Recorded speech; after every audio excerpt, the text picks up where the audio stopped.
Okay, so what we want to do today, this is a little shorter than our usual class sessions, but we're going to cover more on inverse functions, which we began in the last session. And what I want to be able to do is I want to help you folks on being able to actually figure out what an exact answer is if you have some inverse expression given to you. And then the second segment is what happens when you are, listen up please, what happens when you're playing around with a cotangent function, a secant function, or a cosecant function, and you're asking questions about those functions' inverses of those. So there's a special way you need to handle those. Okay, so that's what we'll cover in the second segment.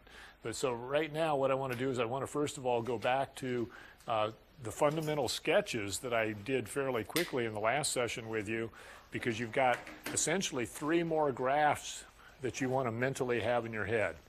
So here's where we were in the last session real quickly, is if we take our typical sine function of x and we restrict the domain on that from minus pi over 2 to pi over 2, then this is 1-to-1, passes a horizontal line test. If you form the inverse of that, you are going to create a graph that is going to look like this. And it goes as low as negative pi over 2, as high as pi over 2 on the range, and negative 1 to 1 on the domain. And this is the inverse sine of the input. Okay. The other graph that you want to have in your head is your cosine graph, which I just talked about yesterday and never actually, and I just sort of waved my arms through the air during that session. And what we do here, if you have a cosine function, we restrict its domain coming off of a crest through a node down to its trough at pi. The domain on this, the restricted domain, is 0 to pi, and it is 1-to-1, notice, passing a horizontal line test. And its range is negative 1 to 1.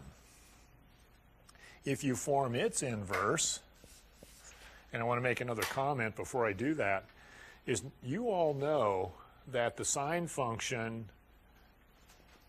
if I extend it like this, it wiggles up and down over the x-axis, doesn't it? Rising and falling above and below the x-axis like a wave. All right? So it's wiggling that direction.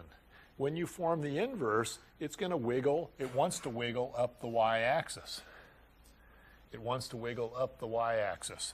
And so what you're observing here is if you let it extend, it wouldn't be a function anymore if you let it extend, but it would continue to wiggle its way up and down the y-axis. Okay, I did an example in the last session where we actually had multiple answers available for the angle.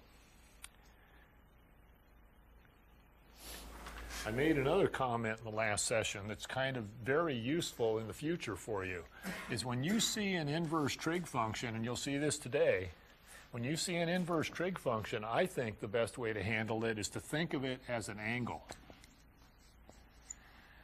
Whenever you see an inverse trig function, you could be in second year calculus or 5 years from now in graduate school or something. If you ever see an inverse trig function, you can think of it as an angle, and that's going to help you do that's going to help you solve the problem. If that whole thing, that output, if that output value is an angle, then what is this input right here? Has to be a what? How did we start trig? With ratios, didn't we? Ratios. Related to a right triangle kind of a thing. So this is the ratio inside there. That's your input in the inverse functions. The result you get is an angle. This takes some practice. Back to something similar to what we saw yesterday, and this will be different though. Let's say I gave you this as a question.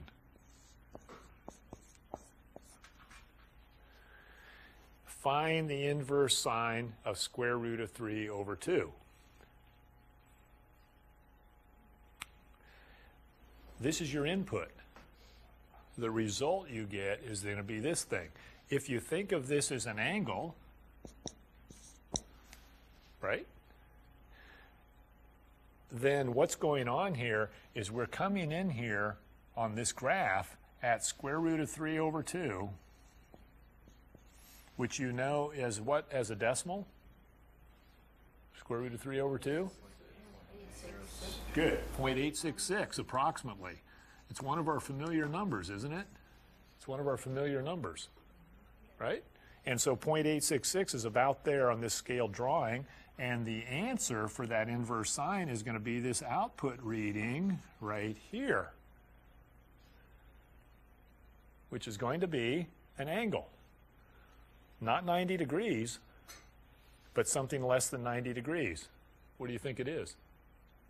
60 degrees. Isn't it 60 degrees? Or pi over 3. Okay, or pi over 3. So that result you would get out of this should be pi over 3. Or 60 degrees if you were going to do this in degree measure. Look at the connection here to stuff you've seen earlier. Another way of writing this same statement is to say that the sine of the angle is radical 3 over 2. This statement and this statement are identical. They're identical statements. A lot of people have trouble with inverse trig functions, and if you just step it back like this, it's going to be easy for you.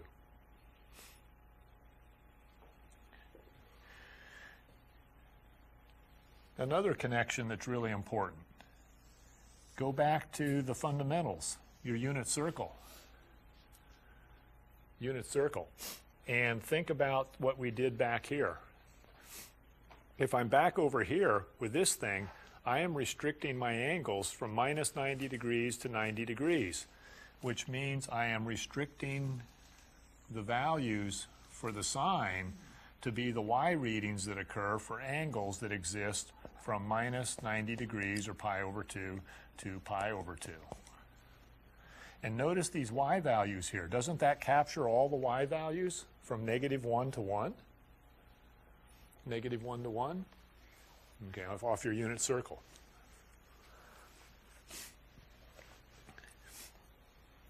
So here is what you've seen from your unit circle skills.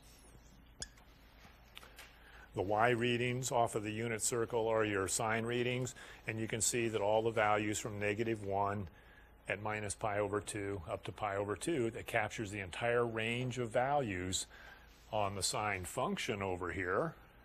If you restrict your angles in that domain, and if you form the inverse, you get this graph. And so the input values vary. The input values vary from negative 1 to positive 1, and you can see the range of angles that allow those ratios to show up are from minus 90 degrees to 90 degrees. Okay, so that little picture tied to this picture and this one might be helpful. Where is this piece of information on the unit circle? Where is this information to answer this question here, the original question? Where is that showing up on this picture? Where is the square root of 3 over 2 on this picture? X of 30 degrees. Oh, this is the sine. This relates to the sine function. It's the y reading. So what we want is here's where that occurs. Square root of 3 over 2 is that height right there. And that's occurring at pi over 3 as the angle. This angle is pi over 3, corresponding to this location on this function here, and occurring where over here?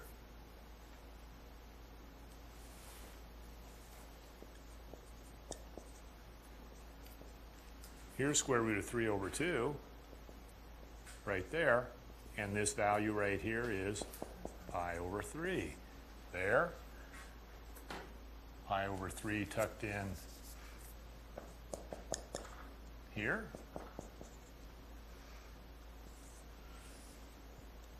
Here and here. Okay. They all tie together. So, to make a long story short, if you didn't follow all that stuff, if you ever see an inverse sign problem like this, say, oh, I'm stuck on that. Rewrite it like this. And then answer this question, because this takes you back to the first couple of weeks of trig. Okay. Now, let's look quickly at the cosine, and then we'll look at the tangent, and then we'll be able to get on to doing some exact values of these inverse expressions. And there's an example. Here's an inverse expression. What's the answer? Pi over 3, an exact value. Okay, so here, let's do this guy now. If I have the restricted domain on this cosine function, and I want to form its inverse, its tendency on this function is to continue to wiggle above and below your x-axis. And so over here, it's going to want to wiggle up the y-axis, and 0, 1 starts at 1, 0, and then it wants to wiggle its way up the y-axis. How high? How high does this go? Pi. Goes as high as pi, because these output values here are angles. Inverse cosine of input value x, where this is x, a restricted domain from -1 to 1, and a restricted range from 0 up to pi.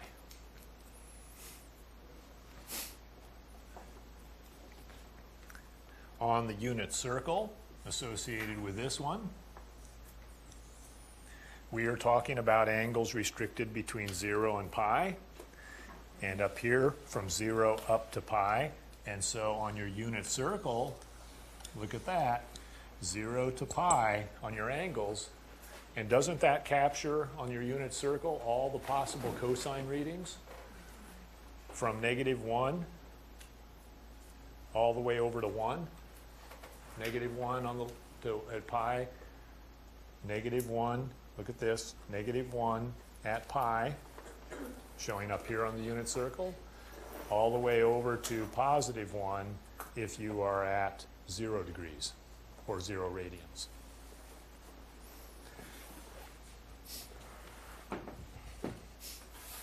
Finally, something that I did very quickly at the end of the last session, if we take a tangent graph, we know a tangent's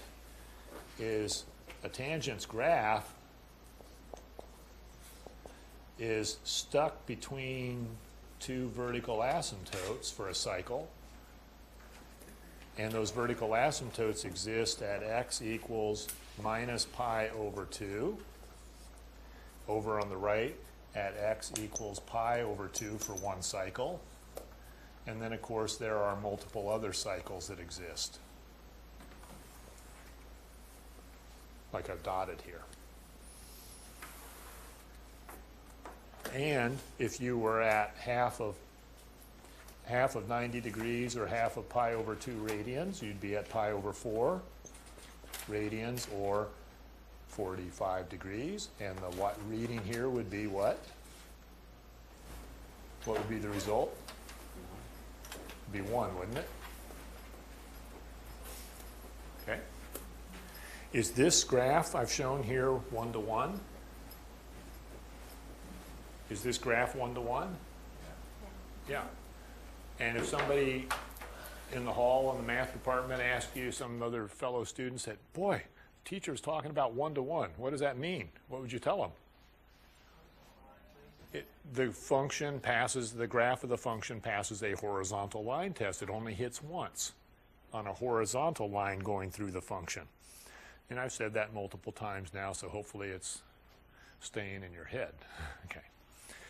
Now, we want to transform this into, it is 1-to-1, so we want to transform it into its inverse. So the graph of the inverse tangent of x, where the input is x, is going to be stuck between not vertical asymptotes anymore, but when we form inverses on any of these, don't we interchange the inputs and outputs to create the inverse? That's what goes on when you form inverses. To form an inverse, you interchange the inputs and outputs.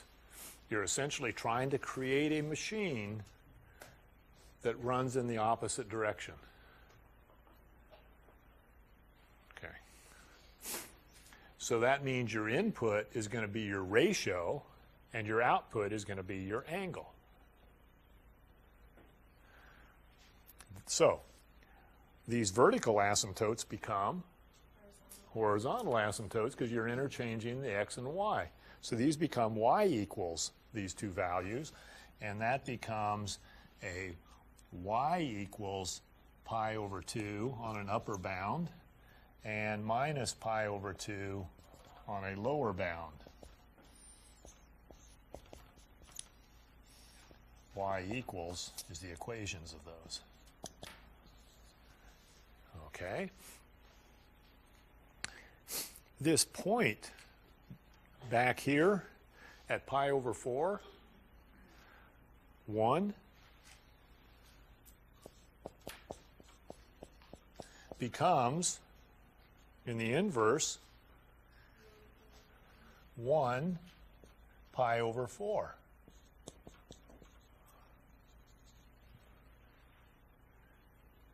Right?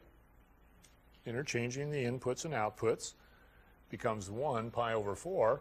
And so the graph, this reminds you, I mentioned this yesterday quickly, this reminds you of x cubed in algebra, the cubic function, except the distinct difference is cubics don't have any vertical asymptotes. They don't have any sidewalls, which are restrictions in the domain. They continue to go on out, right? And so that the graph of this is similar. Sometimes you couldn't even tell if you saw it on a piece of paper or on a calculator screen. You couldn't tell for sure what it was unless you could see these vertical asymptotes, that it was a tangent. So if you form the inverse of a cubic, it's a cube root. Just like the inverse of a squaring function, a parabola is a square root function. Okay? So, and a cube roots graph is something that looks like this, the way I'm moving my hand here. And that's similar to what you see when you form the inverse of this tangent graph function, is it's going to roll like this. Observe up here, this function, the inverse sine, is an odd function. It has origin symmetry. Origin symmetry. This one is neither.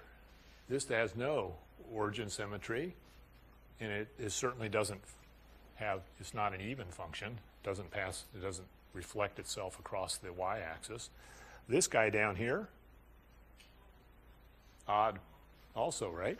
It's an odd function as well. Okay.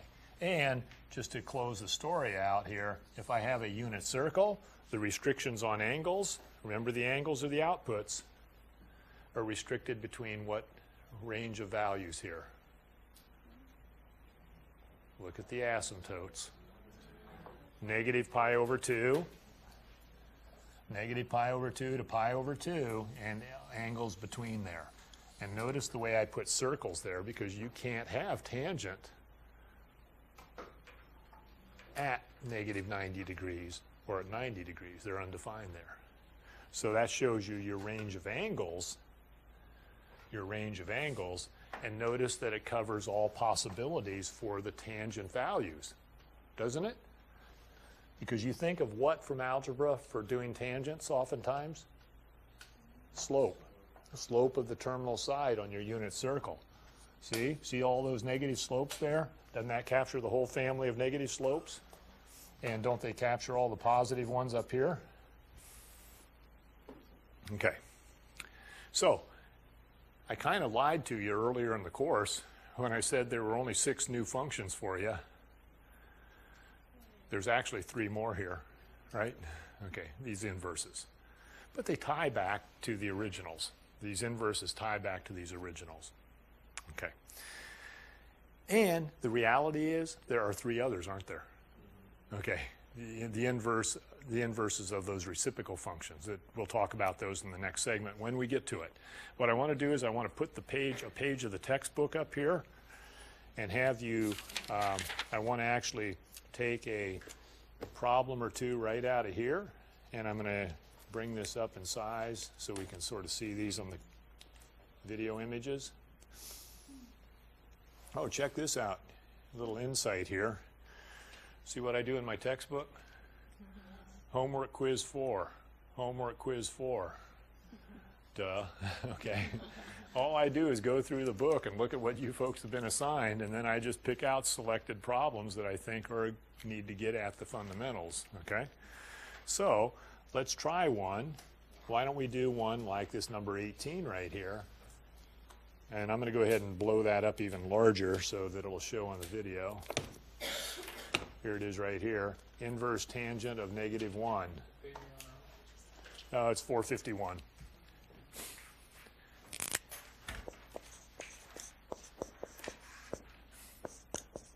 Inverse tangent of -1. Well, when you're starting on this, as I said earlier, you're going to be confused. So how do you get your confusion out of there? You think of that as a angle. Think of it as an angle, unknown angle. And then go back to familiar territory. Rewrite this thing as? No. Don't you go tan of theta?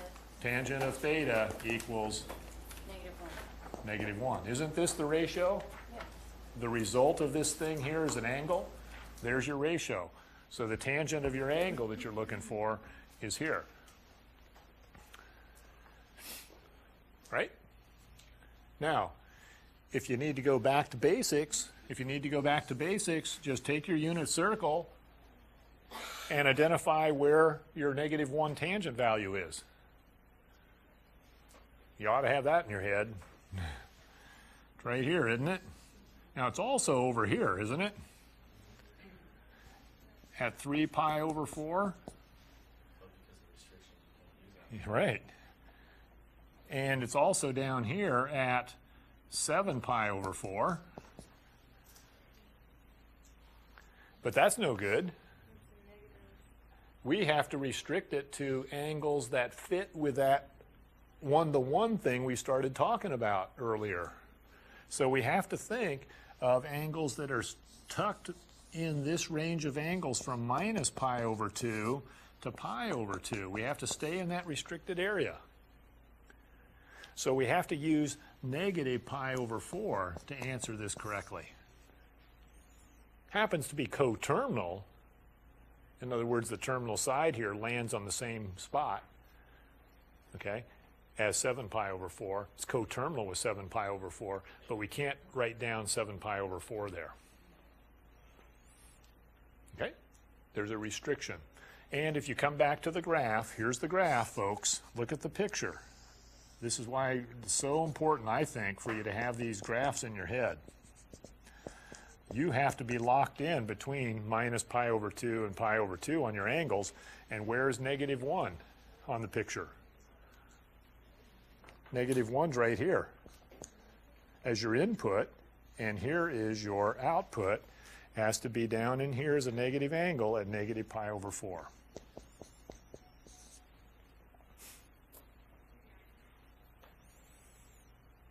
It's that simple once you got it. Okay. All right. So that's how you do that kind of a problem. Let's grab another one, and we'll do a couple more of these. Oh, I see some good ones. Let's go down here a little further. Check out 39. Inverse tangent of the tangent of minus 3 pi over 8. 39. Inverse tangent of the tangent of negative 3 pi over 8.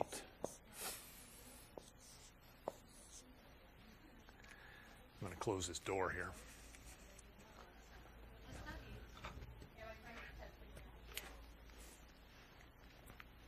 Okay. Maybe we should back up a little bit to some algebra, sort of see what's going on. Let's try this. Let's say I wanted to do the square of the square root of 5x.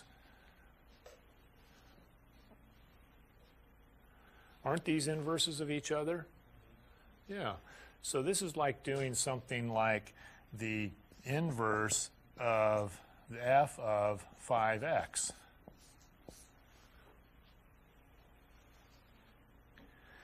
Look at the math right here on this simple thing. What's your answer? It's 5x, isn't it? Okay. Now, here's the story that I always tell in algebra. And if you took college algebra from me or watched those old DVDs, you'll hear this story.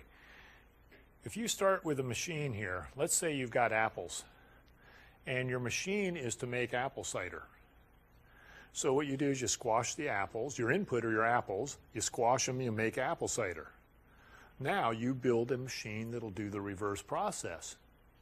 You take your result of the first machine, which is this output, this apple cider, and you then pour it into the inverse machine, and back come the apples.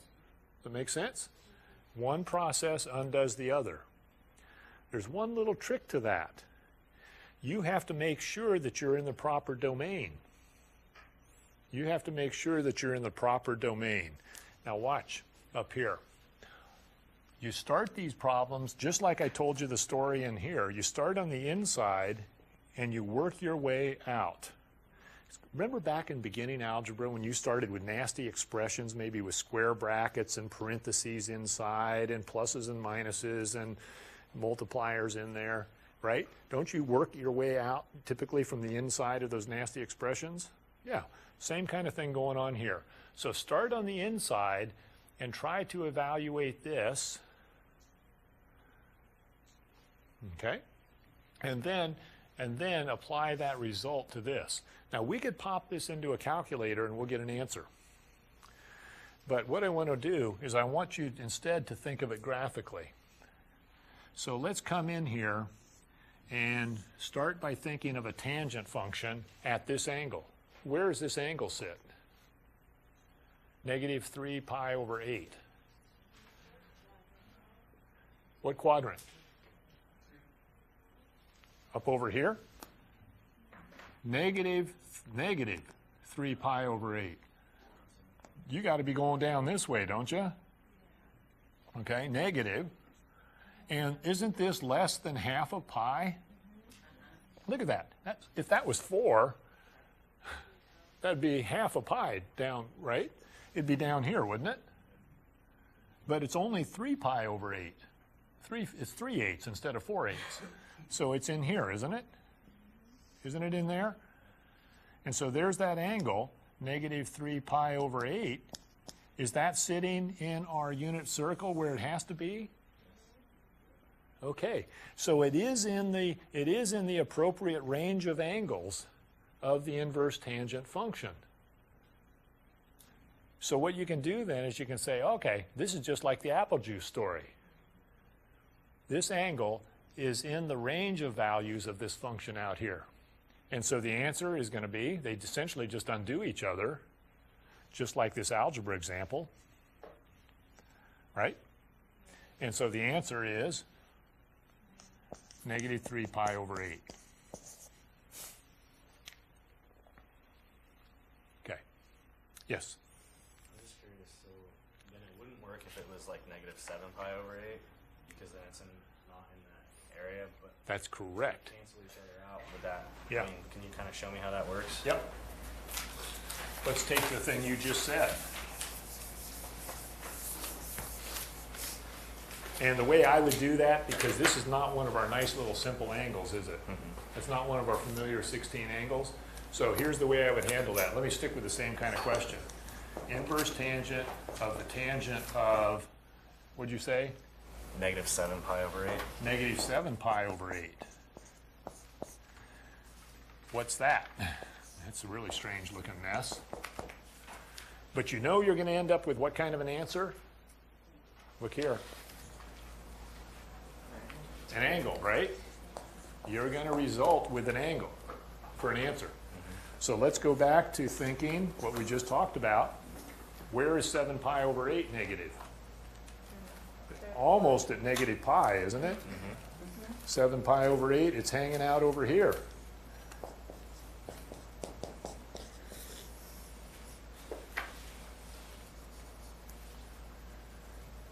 Negative 7 pi over 8 is over here, isn't it? There's your angle. Working our way from the inside out. Now, the tangent reading here is not in the restricted region we need here. We have to have an answer between minus pi over 2 and pi over 2, and this information relates to this picture.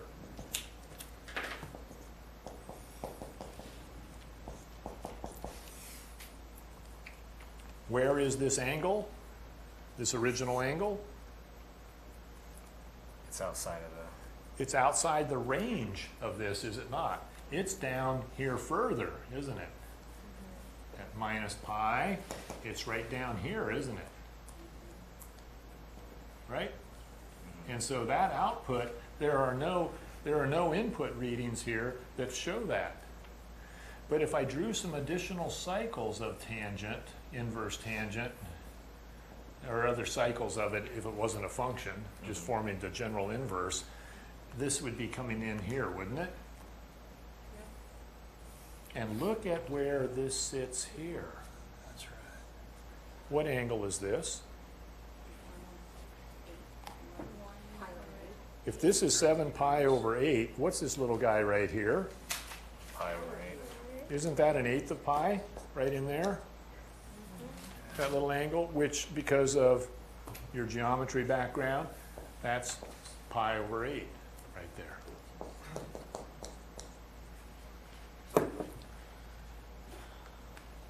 See, this thing in here is a perfectly good result. I mean, you can do this, and we can punch it on the calculator, but then if we tie it with this inverse, we're going to get back this answer, because the results coming out of this function, the range values coming out of this function here, have to be in the domain of this function. So you can get an answer on your calculator by punching it in, but that doesn't mean it's right. Actually, it'll come out pi over 8. And is that correct? Yeah. Pi over 8 is the answer here. So the answer to this problem is pi over 8. Watch. And then I need to end this segment so I can get that other segment done.